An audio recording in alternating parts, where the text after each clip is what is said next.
really killing it, guys. We have a couple more comedians for you guys real quick. I want you guys to give a warm welcome to my boy. His name is William Wheeler. That's him right there. Let's go. Let's go. Oh, Dry Heat Comedy. We're fucking alive for another year. Fuck yeah. Around the sun one more time. Good to see all of you. Oh, man. Came around the sun again. We're inside a nice, warm comedy club with good vibes. On a cold night, this is what it feels like to chew 5 gum.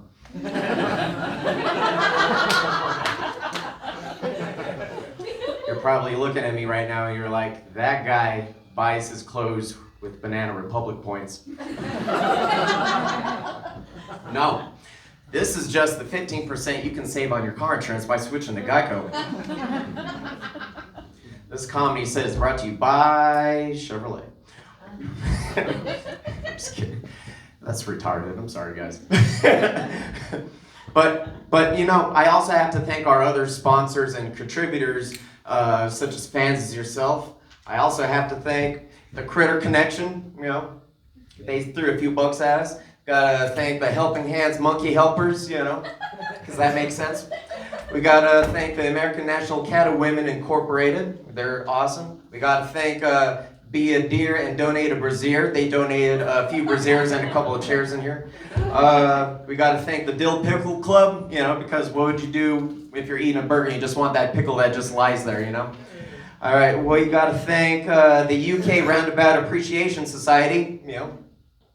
Okay, and lastly, we gotta thank the Association for Dressings and Sauces.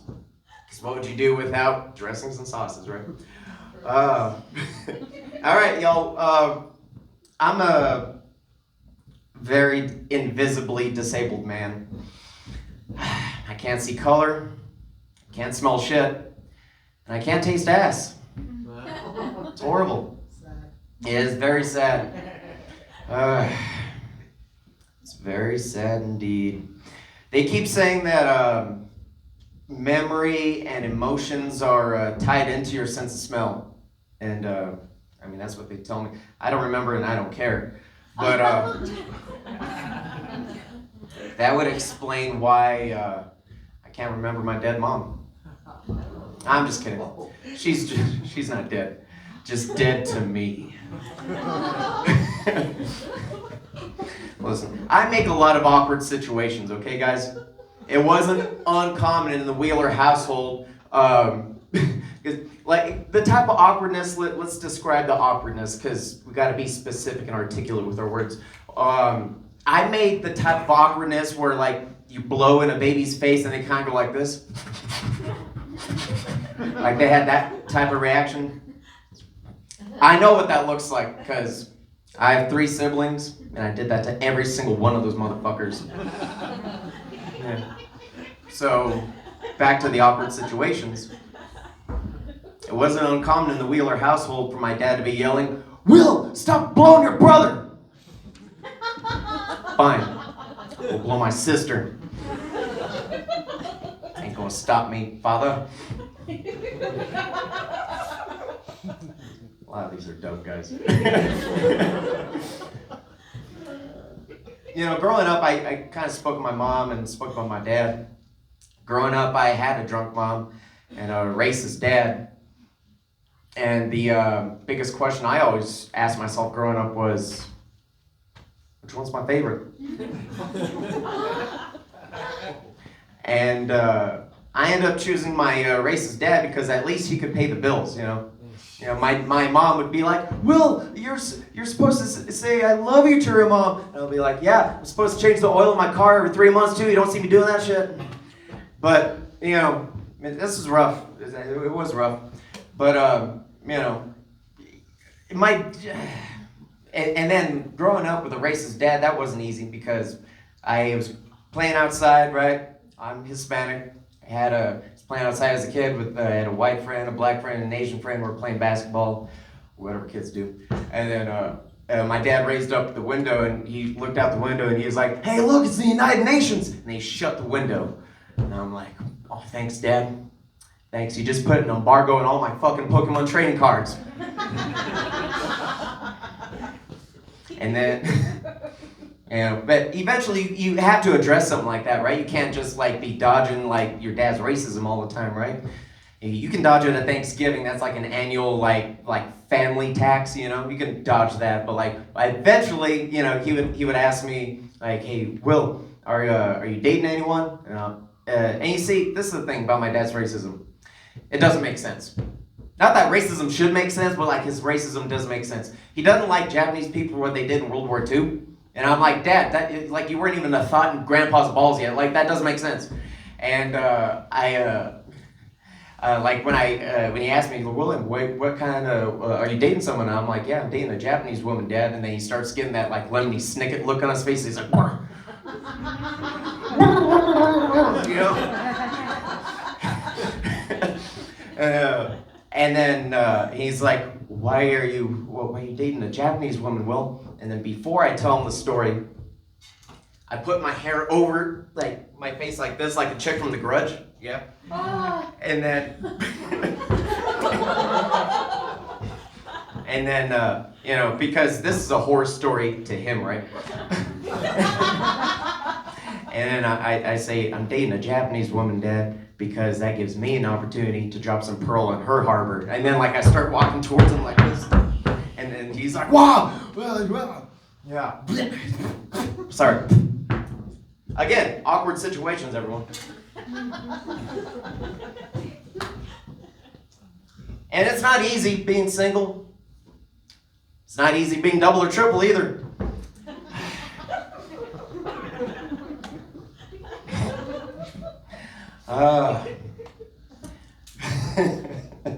Double or triple blame, you fucking crack me up.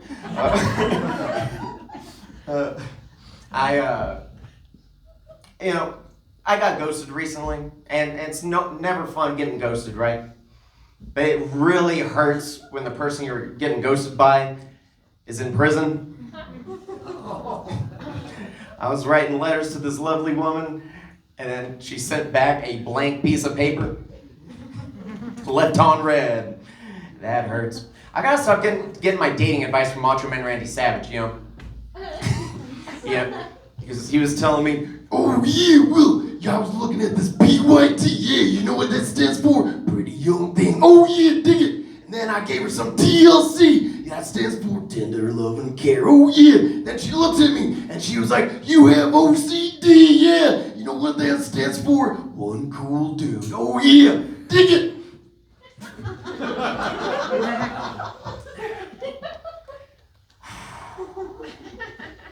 You might be wondering where all this craziness comes from. I was in the Navy on a submarine, and the longest span of time I went without seeing the sun was 2 months. So all this darkness, minus that light, and this quiet, it's giving me PTSD right now. And I'm like, whoa! And, you know, random thoughts go in your head when you don't see the sun for 2 months. Random thoughts like, if a blind guy is proficient in Braille, he's crossing the street, yeah? He comes across basketball, and he feels all the bumps on the basketball. Do you think he says, man, this motherfucker's spitting? You know, reset the situation because we haven't found the Russians yet, and I still have 7 hours on watch. Reset the situation. Same person, but they're not blind, they're deaf, yeah? And then they also proficient in Braille. Not that it makes sense, but, you know, for the sake of the joke. They come across that same basketball, they pick it up, they're like, "But this motherfucker's bitten!"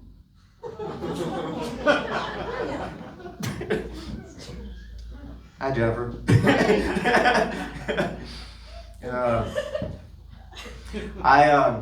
No, but I am dating someone right now. It's cool. It's like you have to date someone from time to time, or else your emotions get dormant, stunted, so they say.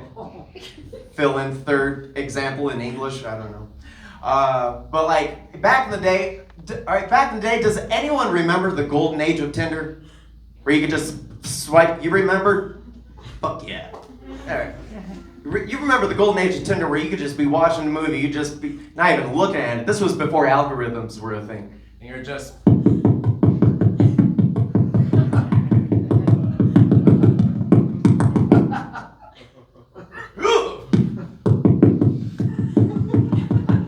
swiping like you're in the strip club, right? It's beautiful. And then I was not didn't trust anyone with my cell phone at that time. I mean, that's a lot of trust. It's a lot just to say I love you or I'm in love with you, but just be like, fuck it, look at everything in there. That's a lot.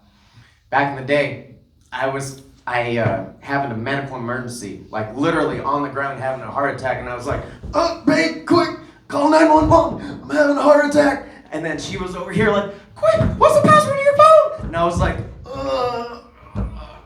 that's okay, I'm gonna walk this one off. Oh my God. That was a rough 2 weeks. That lie almost fucking killed me, man. Oh. If you guys haven't guessed by now, I'm an Uber driver.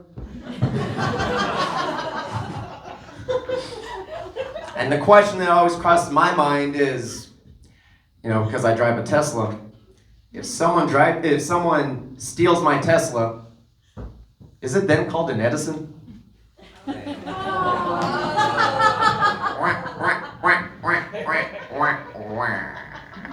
All right, ladies and gentlemen, thank you so much for having this pleasurably awkward time with me.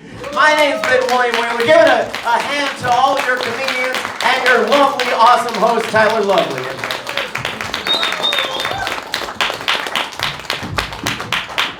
William Wheeler, ladies and gentlemen, let's go. You should give it up for William Wheeler, despite the fact that he looks like he just found a treasure map that leads you to a Savers, We're gonna ignore the fact that he looks like he traveled through time to get to the first thrift store, and we're just gonna press on. We have one more comedian for you guys. She runs